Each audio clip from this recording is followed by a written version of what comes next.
Uma trupe petista protagonizou um show de horrores ao visitar uma ditadura comunista em meio a uma grave crise humanitária. Esse é o tipo de vergonha que só o partido do Lula pode nos proporcionar. Esta é a Visão Libertária, sua fonte de informações descentralizadas e distribuídas.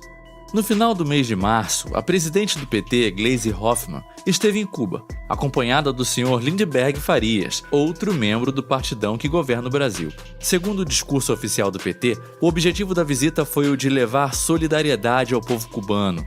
Isso, obviamente, é uma grande balela.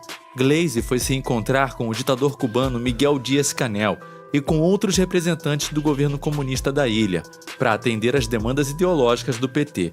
Como bem sabemos, a função da presidente desse partido se resume a papagaiar as opiniões e anseios do seu chefe, o Molusco de 9 dedos.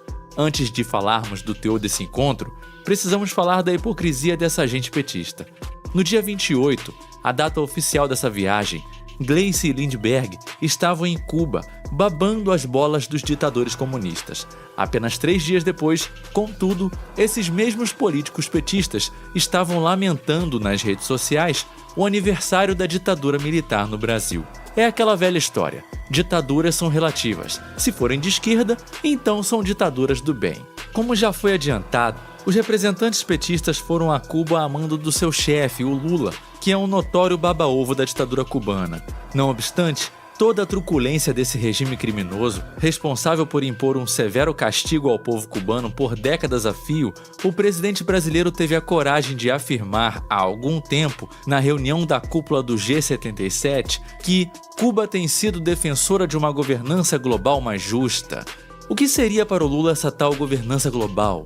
Seria o comunismo atirando todo mundo na mais profunda miséria? Enfim, durante o passeio dos petistas à Ilha Prisão, foi assinado um acordo de cooperação e intercâmbio do PT com o Partido Comunista Cubano, à semelhança do que foi feito no passado entre o governo brasileiro e o governo chinês. O objetivo desse pacto com o capeta é reforçar os laços entre as duas organizações e fortalecer a troca de experiências. Por laços, entenda-se financiamentos, e por troca de experiências, entenda-se empréstimos a fundo perdido. Não por acaso, esse gesto de amizade por parte do PT se deu no contexto das manifestações realizadas na cidade cubana de Santiago. No episódio, centenas de pessoas foram às ruas protestar contra os constantes apagões e a escassez de comida. De fato, Cuba enfrenta graves problemas econômicos, a maior crise em décadas. Por lá, falta de tudo, desde a energia elétrica e alimentos citados até combustíveis e remédios.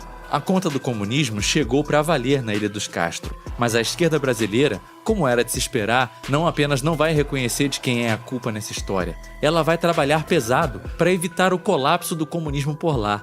Gleisi Hoffmann e seu comparsa petista foram a Cuba para fazer coro ao Lula, também no que se refere às causas dos problemas econômicos daquele país. Na citada cúpula do G77, o Molusco teve a cara de pau de afirmar que Cuba é vítima de um embargo econômico ilegal. Essa história não apenas é mentirosa, como já foi refutada à exaustão, inclusive aqui em nosso canal. Se quiser ver o nosso ponto de vista sobre essa falácia esquerdista, assista ao vídeo As Verdades Não Contadas sobre o Embargo Cubano.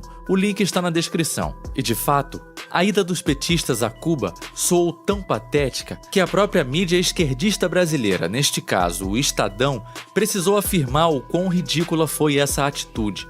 No editorial de título PT a Cuba, afirma-se que o governo de Lula da Silva vem promovendo sucessivos atos em defesa da ditadura cubana e de outras igualmente odiosas como a Venezuela de Maduro, a Rússia de Putin e a Nicarágua de Ortega. Pois é, a coisa é tão escandalosa que nem mesmo a extrema imprensa brasileira consegue continuar passando pano para o nosso presidente socialista. Só que essa situação vai muito além do simples mau gosto de apoiar uma ditadura cruel e sanguinária. O apoio do PT a Cuba e também a outros países membros do Foro de São Paulo chega a tangenciar o terreno da ilegalidade, segundo alguns analistas de questões jurídicas e eleitorais. Afinal de contas, o citado fórum, como é amplamente conhecido, agremia diversos partidos de esquerda da América Latina, dentre eles, obviamente, o partido de Lula.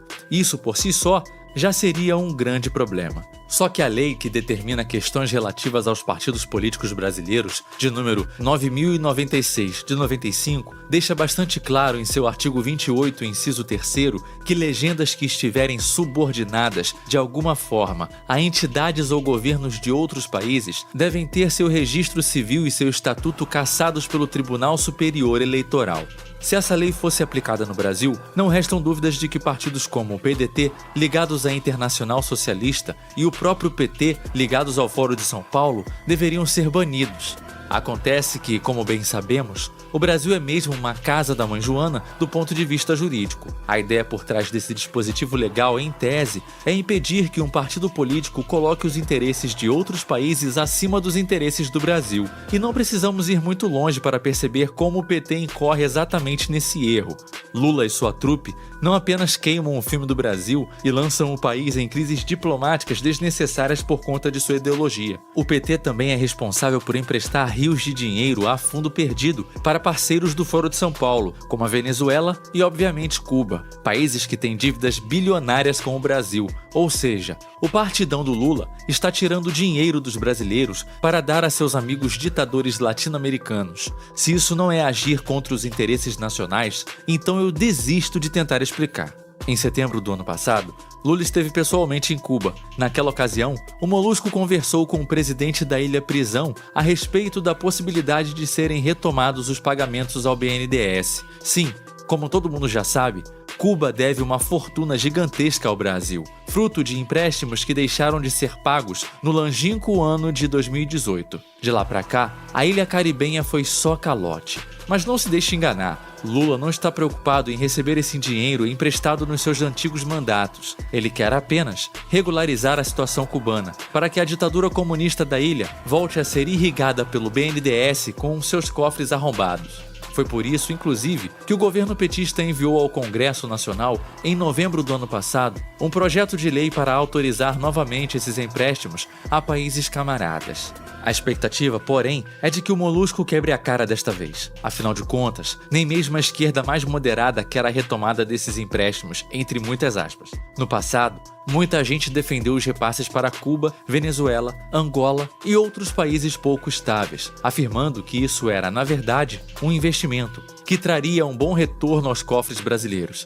É claro que o calote já era certo naquela época, mas como essa situação ficou consolidada, nem mesmo o esquerdista mais dedicado é capaz de defender novos empréstimos com base no argumento econômico. Resta apenas a defesa desses financiamentos por critérios ideológicos, só que aí o argumento é muito mais fraco. No Brasil, ainda falta de tudo, desde políticas de combate à dengue e hospitais até saneamento básico. Por que então mandar dinheiro para o exterior a fundo perdido? Nem mesmo o mais ferrenho socialista consegue defender essa estratégia sem deixar claro que o interesse real é apenas evitar o colapso da ditadura cubana. A verdade, contudo, é que a atual crise que castiga duramente o povo cubano possui uma única causa: socialismo.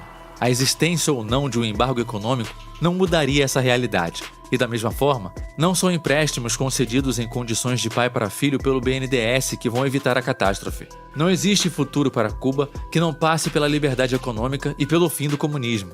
Se a coisa não mudar por lá e de maneira fundamental, então aquela crise que sucedeu à queda da União Soviética vai parecer um passeio no parque se comparada com os próximos anos. O governo ditatorial de Cuba tenta se agarrar de todas as formas à única alternativa que lhe resta para continuar no poder, a saber, o financiamento por parte de governos camaradas. O governo cubano precisa da grana do Brasil de forma desesperada e o Nove Dedos está ansioso por liberar essa bufunfa, ainda que as coisas não sejam mais tão simples quanto antes. De forma geral, contudo, toda essa situação e a vergonhosa visita da presidente do PT à Cuba comunista nos ajudam a entender bem para que realmente serve o Estado.